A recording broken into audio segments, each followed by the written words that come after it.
about that. They don't always agree, but hey, at least they have coffee. Coffee. And each other. I love you, man.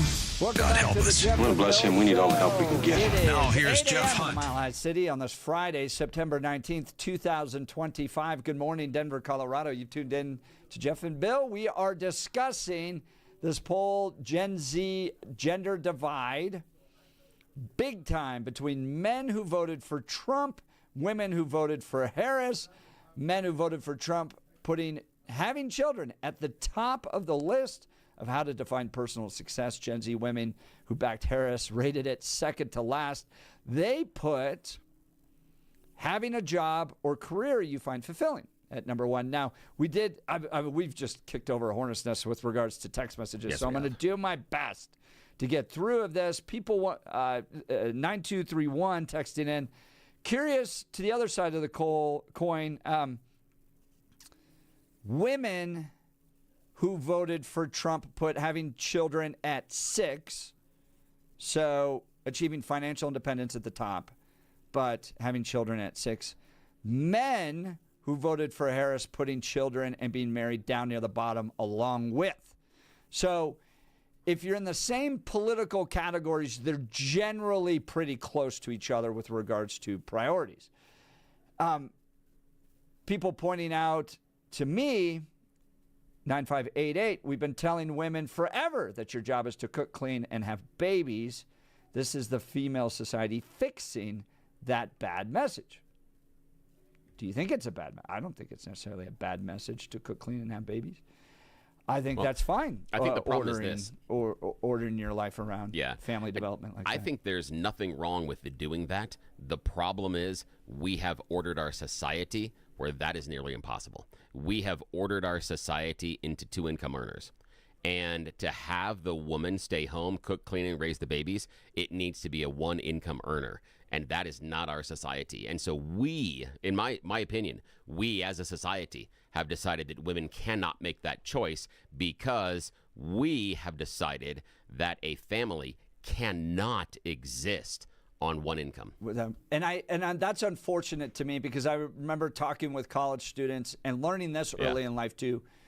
You will never have enough money to feel secure in building a family. Like you will never reach a point, especially 22, 23, up to 27, those prime having children ages where you're starting to do that.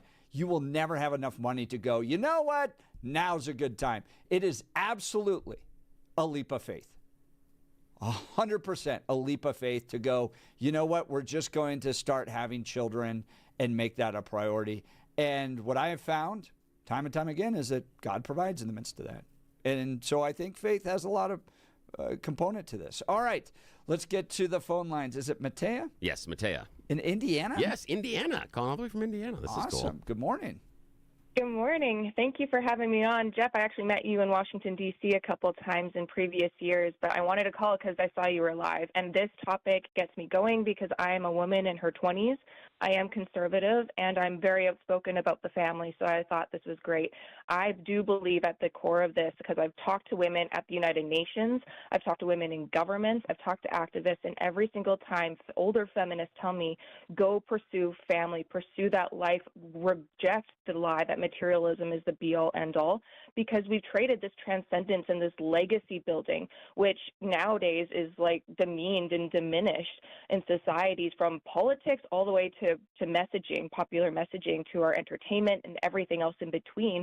And we've essentially pinned men and women against each other. I really appreciate what you brought up about the lifestyle or the need for having two incomes. But at the end of the day, creating a family used to be this unified effort, but now it's essentially men against women, and women are told that you should be like men. And what a lie that is. We've told women that our unique strengths and our joy of what it is to be feminine is somehow a weakness in today's world, but nothing is new under the sun. This messaging has just come in different shapes and colors and forms in the past. and now we're seeing it take really strong roots. But I do believe there is a shift coming because we've seen time and time again, there have been so many young men coming back to the church in the last couple of years especially, but now we're starting to see young women coming back, and that's from Pew Research Center. You can look it up. There's tons of different studies and data points on this, but at the end of the day, women cannot be men, men cannot be women. We all hold our unique value, and we actually have to work in creating a family that's a unified effort. It's not just on the woman, it's not just on the man, and there is a legacy to be built. And in America, which I dearly love, there is a foundation of the family being a rock, which is the primary driver for the economic force. It changes the whole societal fabric. And in America, as we're seeing the swing back towards more faith, more family, more tradition, all of which are actually powers in a society for a nation, we're going to start seeing women come back on board with that. Now, Matei, I got a question for you. Right now in America, we see just about 50% of our marriages dissolve.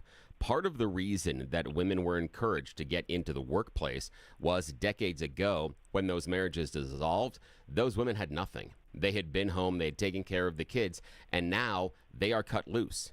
And they had a hard time providing for themselves with those entry-level jobs. And at the time, those were things like secretaries, etc. Many of those entry-level jobs don't exist anymore. So what I'm asking is, given that we are looking at 50% of our marriages ending in divorce, is it appropriate then for women to actually have to pursue a career?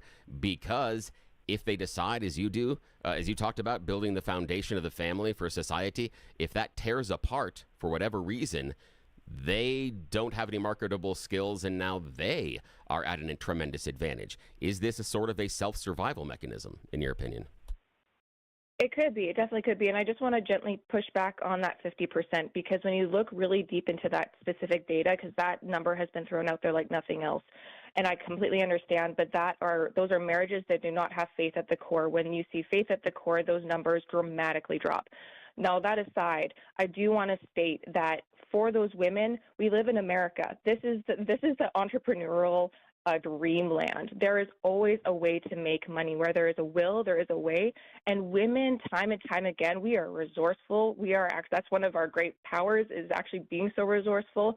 And we think outside the box. And I want to say that women can go and find a job. I've created jobs for myself just by promoting myself online or in other ways. So there's always a way to make an income. I know a single mother who actually works and lives in one of the most expensive areas of the country.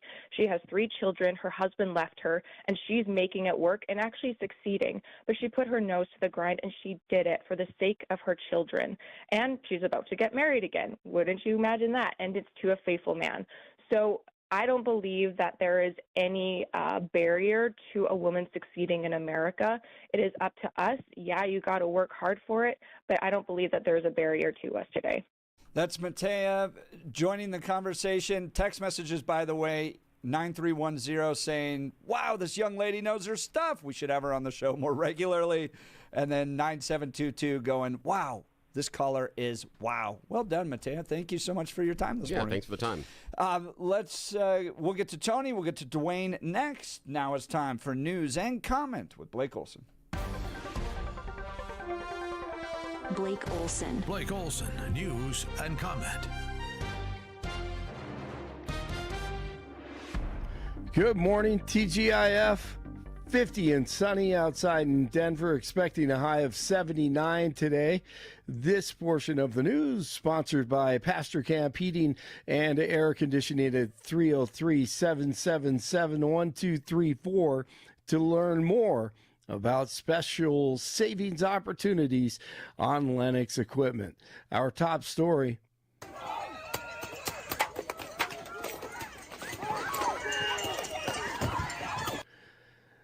Well, those are the sounds of ICE again, and federal agents going after left-wing agitators and arrested at least one who tried to form a blockade at an immigration facility near Chicago just minutes ago. They deployed tear gas and sting balls And once again, as we see, ICE is not messing around. DJT and Chinese President Xi are holding a call this morning as they try to reach a deal to stop TikTok from being banned in the U.S. The two sides agreed to a framework for a deal. A 17-year-old boy was shot and killed by police Thursday after allegedly calling 911 and threatening to attack a gas station. It's a tragic event. There is no getting around it. When you have a suspect himself who calls and says that he plans on shooting up a location and he also has a gun and he wants to shoot at police officers, that's concerning. Aurora Police Chief Todd Chamberlain says officers used rubber rounds that failed to stop the teen before he charged at them with his hands concealed. One officer then fired, striking the suspect, who later died at the hospital. In southern Colorado, a mystery. The bodies of Andrew Porter and Ian Stosko were found 2 miles away from a trailhead in the Rio Grande National Forest area on Thursday. They were elk hunting and reported missing September 13th. We've lost our friend, we've lost our brother, we've lost truly the leader of the conservative movement, someone who set the moral tone for what we're fighting for this next generation. That's Isabel Brown, a Colorado native, started the CSU chapter of Turning Point, and one of those impressive young leaders who've helped make Turning Point what it is today. A vigil at CSU last night honored Charlie Kirk at Canvas Stadium. There were also some groups on the left there, and the events underscored the nation's divisions, but also highlighted the value of open dialogue in a safe environment. Well, the left is trying to do whatever they can and milk the Jimmy Kimmel story. And Kayleigh McEnany was on Jesse Waters on Fox last night talking the supposed attack on free speech because a former comedian has his show taken off the air. Right. You know, I'm watching some of the liberal networks. I've never heard them care about the Constitution so much. Their First Amendment. This has nothing to do with the First Amendment. This has to do with the business decision, as you noted.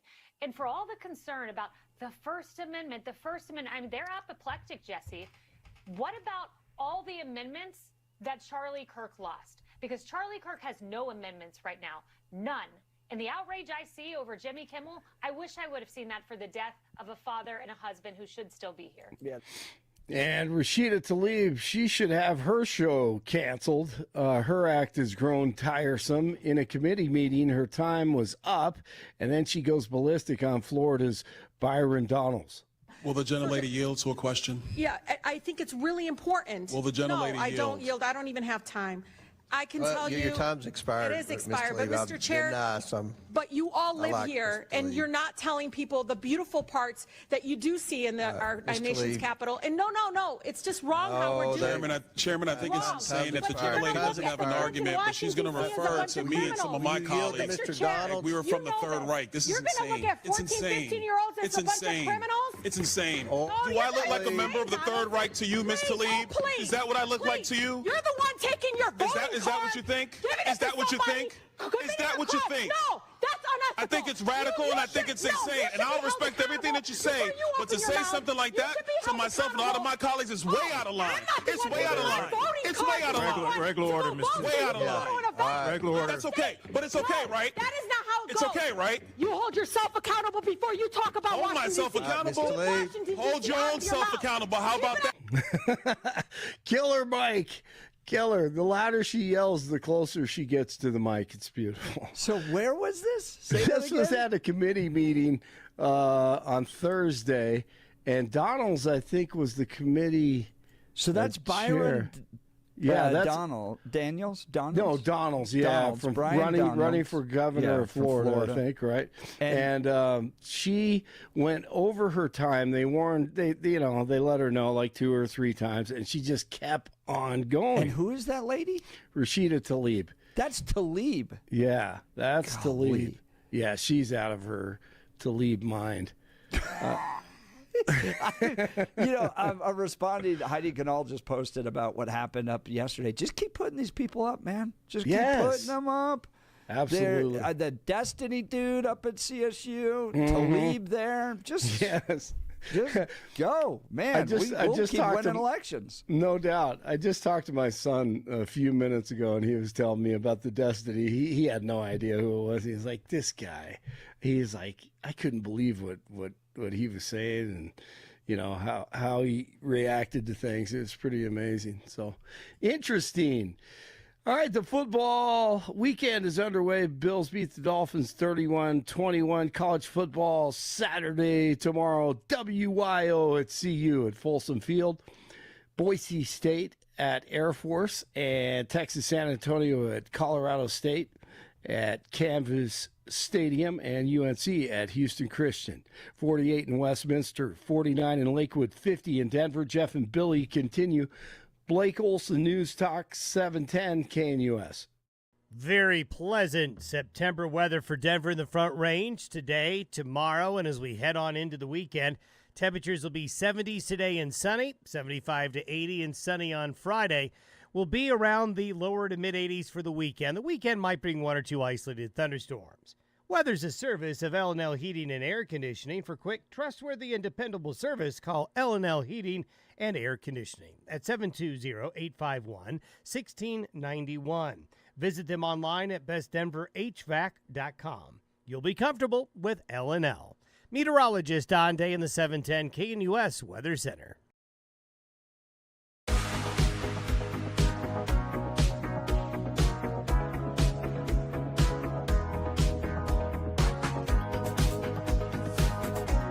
Welcome back to the Jeff and Bill Show. We'll continue the conversation because the phone lines are hot and we want you to be a part of it. NBC News national poll, Gen Z's gender divide reaches beyond politics and into its views on marriage, children, and success. Men who back Trump rate having children at the top of the list of how to define personal success, while Gen Z women who backed Harris rate it second to last. So many angles and avenues here. One, I think we can all agree it's almost impossible at this point to build a marriage if you don't have the same political values because they're worldview differences. Secondly, are Gen Z progressive women setting themselves up for failure? Older liberal women are less happy, more lonely than anybody else. They didn't build families the way that conservative women did. So, are they setting themselves up for failure? Let's go to the phone lines. Tony Littleton. Good morning, Tony. You're on with Jeff and Bill. Morning. Hey, good morning. Well, a couple different things. I'm not sure I really buy into the idea that, it has to be a single income household and husband's making the money and the woman staying home. It's hard to, I think you have to make about 100,000. My guess is minimum. You've got to have $100,000 in income to think you're going to raise children, and then that's going to be tight. I have a daughter, and that she and her husband are both executives in their respective companies here in Colorado. They each make about $200,000. They've got 2 kids. They are active in their church. They did missionary work over the summer. They wouldn't want to give, neither one of them would want to give up their career. Neither one of them would want the other one to give up their career. So that, it can work. It can work that women can have a career and raise children. And when you are executives at that level, they give you the time. You can go to all the school events and do those things, and they always have free time. If they have a sick kid, then one of them stays home from work and works from home, and they can do that. Not everybody can do that, though, and not everybody. Very few people are making that kind of money in their mid-30s. The second thing that I've been encountering, I heard this guy talk about. He's a professional, mid-20s. Uses dating sites, which it's great. I mean, that works. It works. I know people who've had a lot of success, and his comment really took me aback. He said the majority of the women on the dating site say, if you voted for Trump, don't call me. Just don't even call. Yeah. And he said he doesn't, of course, and he's not going to lie about it. He said it's created a problem, and I think that's a significant issue that I never thought about until I heard this guy talk about it, and that's anecdotal. So I mean, I don't know. No, I don't know. I think that's probably right, because I think, and look, I missed the whole dating website online thing, and I think all three of us, Bill, you, Tony, probably didn't do online dating, so we're Nope, speaking not at all. totally from ignorance here. But my guess is that if you're a man who's serious about building a family and you're a Trump supporting man, you're probably not on the dating sites. You're looking more for your spouse at like church than you would on a dating site, but I could be wrong. Maybe. Yeah. Maybe. I know there are some that are focused on conservative. There's one other factor that I think plays into this in a major way. More women, the statistics, right? More women are going to college than men. Women are starting to make more than men. So one of the frustrations that I've heard in studies about men, they're kind of frustrated that they don't make enough money to provide for a household, to take care of a household, a single income household. I was a single income household, but I was, came out of college in '86, and you could do that. We could afford to live on my entry salary. We could afford to make it, and then it got better over time. That's tough for today to do that. And if it's the gals who went to college, they're the ones likely to be making more money. So it's tough to, for the guy to say, well, I'm going to take care of the household when she's the one that went to college and could make more money. Tony, why do you think it is that we have more people in the workforce, a more educated society with women going to college, as you mentioned, at higher rates than men at this point, even making more money than men, and yet everything is harder, particularly for this next generation, where it's harder to get a home. It's harder to live off of a single income. What do you attribute that challenge to? It's daycare and the cost of housing. Just that number alone. $1,200 a month per child, $1,200 to $1,400 a month, $2,500 a month for your mortgage, maybe $3,000. So your opening ante to just have a house and pay daycare is $5,000. And I think so you got to gross. People, You got to be grossing somewhere around 75, 80 to get that money home, and that doesn't count anything else. I mean, you not got food, cars, nothing.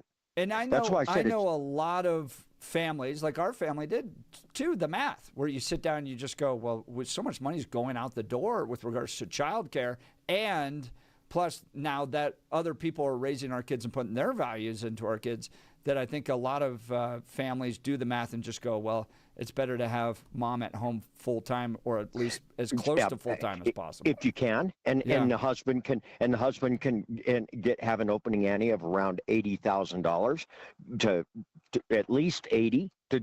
If their mom's staying at home and raising the kids, they're going to need at least $90,000. How much maybe do you 100? think debt gets into this? Sending kids off to college, grad school, to get degrees, racking up debt, and then having to work jobs to pay off that debt, and then you have to pay the child care and the cost of a house, and it just becomes a trap. That's why trade schools, I think, Jeff, are becoming more popular. Yeah. And then they can, electricians and whatever, and they make good money. They can make great money. And I think that's the course. I was a situation, I'm using my, how different things are. I went a couple of years to a community college and then transferred everything into DU because I didn't take any of the core. All I took was the liberal arts and transferred it all into DU, and making the payments.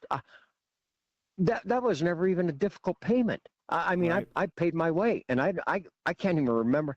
The payments were so small. I can't even remember that as being an issue. Yeah, and Tony, I want to share with you that my wife and I, going through college, I was lucky enough to have a decent portion of my tuition paid for on scholarship, and she would work a full-time job over the course of the summer. She would then work a part-time job during the year, and she could afford not only tuition and rent. That's the kicker, is she was able to do both with a part-time job during the school year and a summer job. And this was a state school that is on the lower end of cost at that time. Today, you cannot do the same thing at the same school. There is no possible way that a person of that age can earn the money. Like 40 or 50 a year now. Yeah. I couldn't have afforded that. There's no way. There's no way. And you guys know that's in part because I worked for a university and had all of these admission conversations all the time. Expectations about what that college is going to provide for you. And we're at like the Ritz-Carlton level now. I want the nice food court. I want the nice gym. I want the really nice dorms and all that stuff. So I think a lot of it has to do with expectations. I sat in broken left-handed desks for most of my career. Yeah, and I think also part of it was, and this is kind of weird, and I give a shout out to a friend of the show, Jimmy Sangenberger, because I believe he was really, really early to the table on this subject, and it's the government subsidization of us going to college, because the example that I'll use cross-applying this are Trump's tariffs. When Trump said we are going to raise steel tariffs to X amount of dollars, all of the American producers then went, oh, and raised their cost to just below where the tariff hits. They didn't need to, but they were going to take that as an opportunity to be able to make more money. The colleges, for decades, when we made the money easier to get from the federal government and made it very low cost, said, oh, now these students can afford more tuition, so we are going to use that tuition and just increase the cost. Yeah, that's right. Tony Littleton, Thanks, appreciate Tony. the call. Thanks so much. Tony's line is open, 303-696-1971. Let's go to Dwayne and Divide. Good morning, Dwayne. You're on with Jeff and Bill. Good morning, gentlemen. I went through the situation. I graduated high school in 2 years out of the Air Force Academy High School, and they had a program that I could go to the community college, and I slammed through that, and I worked part-time, and on the weekends I worked full shifts, and the company paid my tuition when I graduated high school, and I got my degree when I was 19 years old, and I was sitting there very proud and happy. Also, I was sitting there saving aside for a $51.19 a month property payment I bought at the age of 19. And I think a lot of people now are more into flash and everything else, and everybody kind of forgot what savings was about. Dwayne, I want to ask you about this poll and the reality that liberal progressive women end up less happy, more lonely than everybody else. Conservative women are 3 times as likely to report being very satisfied with life. Why is that? Why are liberal women so unhappy in your perspective? Well, first of all, conservative women are hot, and liberal women not so much. Jeff, you remember before the election, I said to you that liberal women are on psychotropics, they're drinking wine, and they have, 2 or 3 cats. And the financial planners for the next 15, 20 years are betting on single women, 40 to 65 years old, with a cat. So cat food is going to be more expensive, so that's going to be a stock to buy into. Wine is going to be a stock to buy into. And they're sitting there separating themselves to the point where they're going to go, I don't know what happened with my life. And they're betting on the government, i.e. anybody who says, I can help you, we can do this and everything. The liberal women who were voting for Kamala Harris, not anybody else. Do you think that, going back to your attractiveness comment, do you think it's their values that make them attractive, or is it their looks that shape their values? I mean, you can look at a Ferrari but find out it's rusted all the way underneath and still sit there and say it wasn't a good choice. However, when maintenance, when we take care of ourselves, men who work out, everything else, I went from 365 now down to 210, and I'm a gym rat. I don't like it, but I do it. And I believe that we have to come to a position of, I want my own identity. I want to be expressed just for who I am, or somebody's going to sit there and crack down and start working for something. That's the divide. That's Dwayne from Divide. I appreciate it, my friend. Thank you for the call. The only thing, though, is that the idea of the delineation he was making about one side being attractive and the other side not being, then someone's going to have to come to the table and explain Hollywood. Because isn't that a den of liberalism and weird leftist ideas? Yet? Just saying. I'm just saying, before we decide that one group has all the pretty women, the other group doesn't have all the pretty women, Hollywood just might disagree. Just saying. Give us a call. Join the conversation. 303-696-1971. Or text us on the Dan Caplis Law text line 720-819-5115. Is Bill right? Are the ladies of The View beautiful? I don't put them into Hollywood. Wrong one. Wrong one there. Wrong one there, my friend. Goodness. All right. They're not classified in Hollywood. Speaking of beauty, let's talk about Gyrie's now. They can make your home more beautiful. We went into the Gyrie's location in Parker, sat down with their professional designer. By the way, they got Gyrie's all throughout the city. We worked with them to go through their Hunter Douglas custom blinds, shades, and shutters. We were getting some remote control blinds. Those are cool up at our house because we have a window that's like all the way on the other side of, stuff. It's hard to get to. And so to be able to have some remote control blinds are awesome. And they came out to the house, did a personalized in-home consultation where they brought samples. They brought paint samples. We could see how it all looked in our home. You're not stuck wandering around those big box stores trying to figure out what a satin sheen actually is. You can actually work with people that will help get everything picture perfect in your home. So everything from window treatments to full room decor, they'll come right to your home. Visit Gyrie's.com, GUIRYS.com, GUIRYS.com to schedule your in-home consultation. Gyrie's.com. See the great people there. You'll be sure to thank me. Now we'll continue. You're listening to The Jeff and Bill Show. This is Denver's Talk Leader, News Talk 710, KNUS.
back to the Jeff and Bill Show. Always great to hear from him. Mike Boyle with the Mike Boyle Restaurant Show. Good morning, Mike. Hey, I'm out here every Monday through Friday, 6 to 10. Maybe not every single minute, but I listen to your show all the time. And today, I want to take exception to what Bill just said. Oh, Bill just today. Said, well, no, that's a regular occurrence. But I know it is, my about friend. Yeah. No, when you said, well, what about the women in Hollywood? I actually threw this out on the air. I don't know what kicked me off, what hit my hot button recently on a show, but I went on the air and I said, I will give away a restaurant gift certificate to a beautiful, wonderful restaurant in the Denver metro area if any caller can name an attractive Democrat woman politician or you don't think AOC is attractive? Yeah, I think she's the short putt. But yeah. You want to know something? They made a television show about her years ago, and it was called Mr. Ed. And so, and then somebody else called and said, well, what about Tulsi Gabbard? And I said, she's too attractive to be a Democrat. That's why she switched over to the Republican Party. So I stated my case. I took some hits, but I just thought I would weigh in based on the topic of the day or based on the topic of this hour. Oh, that's interesting. Yeah, because I think AOC is the short putt, but after that, it's hard. I agree with Dwayne and Divide. Did you? Who's that MSNBC lady with the short haircut? Rachel Maddow. Maddow. Yeah. Maddow used to be. She used to look totally different. Oh, yeah, when she was younger. Like blonde hair. Oh, yeah. And all that stuff. And Jen Psaki's not a natural red anyway, so, yeah. Jen Psaki's not? I got some news for you. Wow. I got some news for you, Jeff. Years ago, I looked a lot different, too.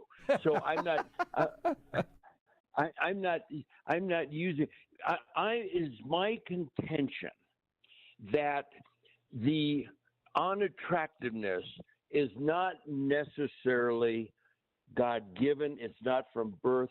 I think that their disposition and their unwillingness to have anything positive to say about anything, I think that generally affects. I have no empirical research on this, and I'm certainly not qualified to speak to it, but it's my opinion that your unpleasantness and your negativity contributes to an unattractiveness. Bill, what do you think? Well, I think my wife would agree with you. Well, Just good. saying. Good. She's like, that's what happened to you. Any old port in the store. I'll take all the support I can get.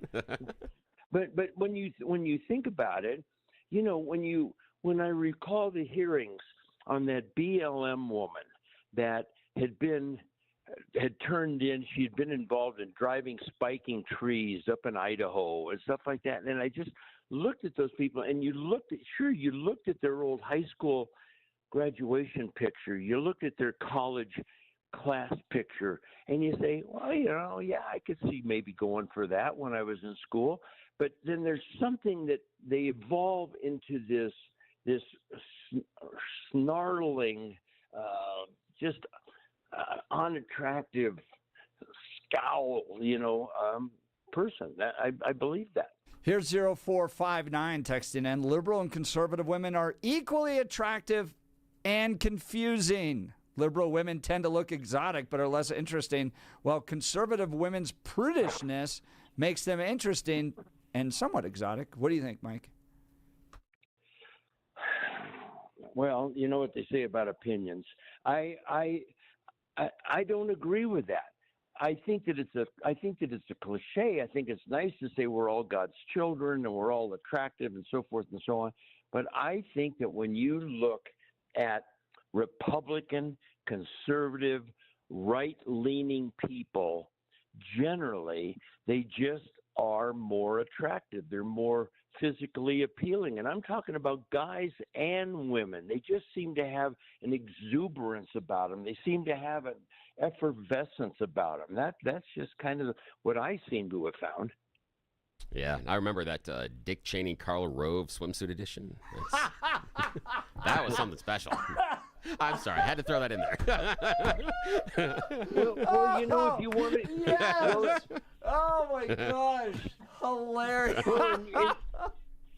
Well, and if you want to go the Cheney route, you look at Liz Cheney, and years ago, I mean, there's potential there, but she has just become this embittered person that always has that scowl on her face, always has that negative aura about her. So we can even use Liz Cheney as a case in point. There you go. Listen, like I said, we're all God's children, but some are just more appealing than others. Mike Boyle with the Michael Boyle Restaurant Show. You can hear him on this station over the weekend, Saturdays 3 to 5, Sundays 10 to noon. And I'm sure he'd love your calls as well. Suzanne, not happy, saying the whole show's become sexist. Mike? Thank you for that, I guess. God. You know what? We've used the words sexist and homophobic and racist. We've used these terms to the point where we've just bludgeoned them to death. They don't have any meaning. If you talk about anything that a woman doesn't like, you're sexist. There is an old saying that the reason men can't get mad cow disease is because men are pigs. But you know what? All we're doing here is just having a conversation about a very general topic. I think that the term sexist and harassment and the other terms that I've already used, I just think that they've become so overused that they don't have any meaning anymore. Mike Boyle with the Mike Boyle Restaurant Show, Saturdays 3 to 5, Sundays 10 to noon here on 710 KNUS. Mike, thanks for the time today. Thanks for the call. Enjoy your day. Oh, that's great. Always fun. Trouble. I would say it differently. I think that when anybody, male or female, has Jesus Christ as the center of their life, there's a light that comes from them, and that changes their disposition. So that's where I go with that. Well, feel free to join the conversation. Would love to hear from you. 303-696-1971. Text us on the Dan Caplis Law text line at 720-819-5115. Bill, are the ladies of The View next? FCC Chair Brendan Carr appeared on Scott Jennings' radio show on this station Thursday and suggested the FCC should look into whether ABC's The View is a bona fide news organization that is exempt from the so-called equal time rule, which argues broadcast stations and programs need to provide equal time to candidates and different political parties. I would assume you can make the argument that The View is a bona fide news show, but I'm not so sure about that, Carr said. I think it's worthwhile to have the FCC look into whether The View and some of these other programs that you have still qualify as bona fide news programs and are therefore exempt from equal opportunity regimes that Congress has put into place. Your thoughts, sir? Yeah. Tell me you don't know what your job is or the procedures without telling me you have no idea how to do your job. That's what Brendan Carr just did. Absolutely. That is a crystal clear example why he doesn't deserve to be in that role. Now, he got confirmed. Leave him there all you want. That's fine. Doesn't deserve it. Doesn't understand what the job is because of his simple characterization of what he's talking about with The View. He doesn't understand it or understand the role of what the equal time rule is. He's using He was legal advisor for the FCC and general counsel prior to becoming a commissioner. Okay. And you don't think he understands what the equal rule is? No, not at all. Not based on that. Because, and again, either this, okay, if he does understand and know it, then he is purposefully being untrue. He's purposefully mischaracterizing because inside that statement, he has laid down a conclusion before proof. The guy was a legal intern at the FCC going back to 2004, served as a law clerk in the U.S. Court of Appeals in the First Circuit, was an attorney for communications and appellate litigation groups for 6 years, then was an attorney advisor to the Office of the General Counsel of the FCC, then went on to become general counsel and is now a commissioner, and he doesn't understand the FCC. Okay, I'm incorrect that he doesn't understand it, then he's just a fathead liar. Is that better? Because he's a liar. How he's talking about and how he's qualifying what he's saying about The View based on the equal time rule, he's a liar. based on how he is positing the question, because he then would have to intimately understand what the equal time rule is. It's not that you give people of both political sides equal time on the broadcast. It's that it's offered up, or you have to give it when it's requested. We function under this as well. We don't have to have people on from both sides, but if we have a political candidate on during a political cycle, we need to give the opportunity to the other side, or when requested, give it to them as well. This doesn't mean, as Chairman Carr seems to posit, that if you bring on a Democrat, you have to bring on a Republican. If you bring on someone that's a Democrat analyst, you don't have to bring on a Republican. Regardless of whether or not you are a news program or the View talk show or a bunch of people sitting around a curvy couch or anything, doesn't matter. That's not what the equal time rule says. Not at the core that you have to bring people on. It has to do with equal time during political cycles, and it has to do with candidates. And the one thing he could do is, I don't know, check. Because, hang on, this is the reason why. There is a public file that you have to produce every 12 months. And you have to show what candidates you had on there, and you also catalog outreaches to other candidates. He has the paperwork. He has it. He didn't bother to check. He assumed this and is making threats to the View based on the fact that he doesn't like the politics. He's a liar and shouldn't be in the job. That's it. He doesn't know what he's doing. Or he knows exactly what he's doing and deciding to do it the different way. He's going to get the attention of the chairman of the FCC on this show. Please. I disagree. Because I filed the public files. I disagree. I've done the paperwork. I'm thrilled they're doing this because a lot of these news programs, in fact, these entire stations are fraudulent. They're Democratic machines. What stations are fraudulent? Operations, ABC, NBC, CBS, Disney, they all exist to weaken Western civilization, to get Democrats elected. They're no different. I see no difference between people like Kyle Clark and the chairman of the Democrat Party here in Colorado, Shad. Got a They're question. the same people. And the fact they go out there and say, "We're the news," is fraudulent. Got a question for you, and maybe we can address this when we come back. Can you explain to me how Wheel of Fortune and Jeopardy are tearing apart the American fabric of society? Western civilization. How? Yes. How are they? Okay, We'll good. get I would into that love to next. hear that because that's part of the broadcast. If these guys are nefarious, please explain to me how, Vanna, Pat, Ryan Seacrest are tearing apart America. You're listening to The Jeff and Bill Show. This is Denver's talk leader, News Talk 710, KNUS.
Welcome back to the Jeff and Bill Show. I'm thrilled that the FCC is giving The View a hard time now because ABC, NBC, CBS, Disney, they're all dens of leftist propaganda.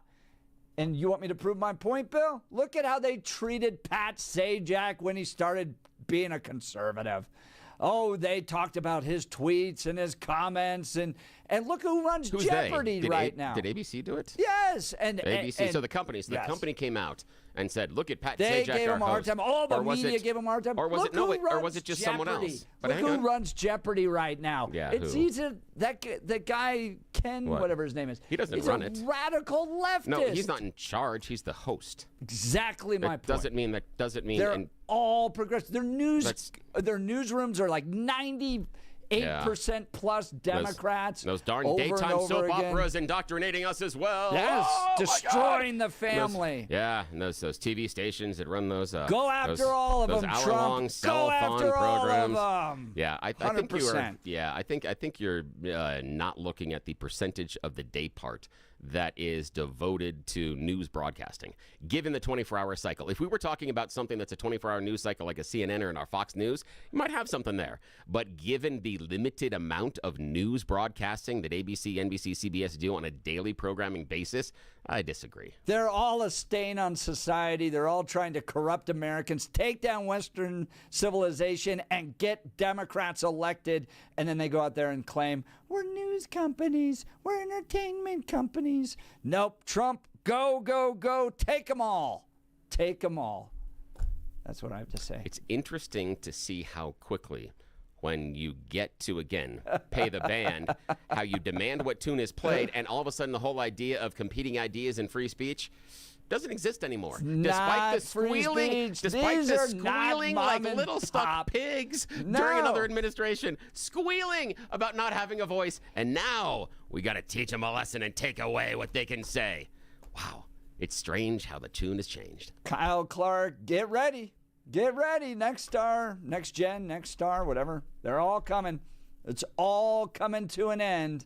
DJT's leading the way. All right, we've got Trevor Loudon coming up next. You're listening to The Jeff and Bill Show. This is Denver's Talk Leader, News Talk 7.